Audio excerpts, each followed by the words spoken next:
আমলের মধ্যে বেদাত, এটা কবিরা গুনার চাইতে বড়, শিরিকের চাইতে ছোট। যিনি কবিরা গুনাহ করেন উনি একসময় না একসময় তওবা করেন, কিন্তু বেদাতকারী কখনো তওবা করে না, কারণ সে তো মনে করতেছে সে ভালো কাজ করতেছে, সে তওবা করবে কেন? বেদাত করলে এটা কোন ধরনের গুনাহ হবে বলেন তো? বেদাত করলে কি সগীরা গুনাহ হবে, না কবিরা গুনাহ হবে, না শিরকের গুনাহ হবে? জি না। প্রথম কথা হলো, যদি আকীদার বেদাত করে কেউ, আকীদার বেদাত হয় তাই এটা শিরকের গুনাহ হবে। যদি বেদাতটা হয় আকীদার বেদাত, এটা শিরকের গুনাহ। যেই আকীদা সাহাবায়ে কেরাম পোষণ করেন নাই, সেই আকীদা পোষণ করলে ওই আকীদাটা হবে বেদাতি আকীদা। যেমন সাহাবায়ে কেরাম আল্লাহ রাব্বুল আলামিনকে ওয়াহদাতুল উজুদে বিশ্বাস করেন নাই। ওয়াহদাতুল উজুদ মানে সর্বেশ্বরবাদ, একবার সবকিছু আল্লাহর অংশ, সবকিছু মিলে আল্লাহ। এই যে আল্লাহকে সমস্ত উজুদের সাথে এক করে ফেলা, এই থিওরিটা, এই আকীদাটা ওয়াহদাতুল উজুদ, এটা শিরকি আকীদা, কুফরি আকীদা। এরপরে হুলুলি আকীদা, আল্লাহর ভিতরে বান্দা ঢুকা, বান্দার ভিতরে আল্লাহ ঢুকা, একজন আরেকজনের ভিতরে ঢুকে যাওয়া, এই আকীদা বেদাতি আকীদা, এটা শিরকি আকীদা। আল্লাহ রাসূল সাল্লাল্লাহু আলাইহি সাল্লামকে নূরের তৈরি বলে বিশ্বাস করা, এটা বেদাতি আকীদা। আল্লাহ রাসূল সাল্লাল্লাহু আলাইহি সাল্লামকে সর্বত্র হাজির নাজির মনে করা, এটা বেদাতি আকীদা। আল্লাহ রাসূল সাল্লাল্লাহু আলাইহি সাল্লাম আলিমুল গায়ব, এটা বেদাতি আকীদা। এইরকম বেদাতি আকীদা পোষণ করলে শিরকের গুনাহ হবে, ঈমান চলে যাবে, ঈমান ভেঙে যাবে।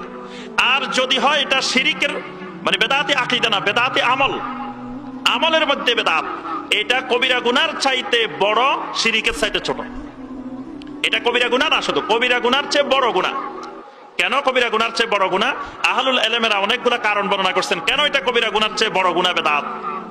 এক নম্বর কারণ, কবিরা গুনাহকারী আল্লাহর দ্বীনকে পরিবর্তন করে না। কবিরা গুনাহকারী আল্লাহর দ্বীনকে পরিবর্তন করে না, আল্লাহর দ্বীনের মুখালাফাত করে। মানে সে দ্বীনের বিরুদ্ধাচরণ করছে, দ্বীনের বিরোধী কাজ করছে, কিন্তু সে আল্লাহর দ্বীনকে পরিবর্তন করে নাই। কিন্তু বেদাতি শুধু দ্বীনের মুখালাফাত করে না, দ্বীনকে পরিবর্তন করে দেয়। এই জন্য বেদাতের গুনাহ কবিরা গুনার চাইতেও বড় গুনাহ। আবার দেখবেন, যিনি কবিরা গুনাহ করেন উনি একসময় না একসময় তওবা করেন, কিন্তু বেদাতকারী কখনো তওবা করে না, কারণ সে তো মনে করতেছে সে ভালো কাজ করতেছে, সে তওবা করবে কেন? এই কারণে কবিরা গুনার চাইতেও বেদাতের গুনাহ আরো ঊর্ধ্বে, আরো মারাত্মক।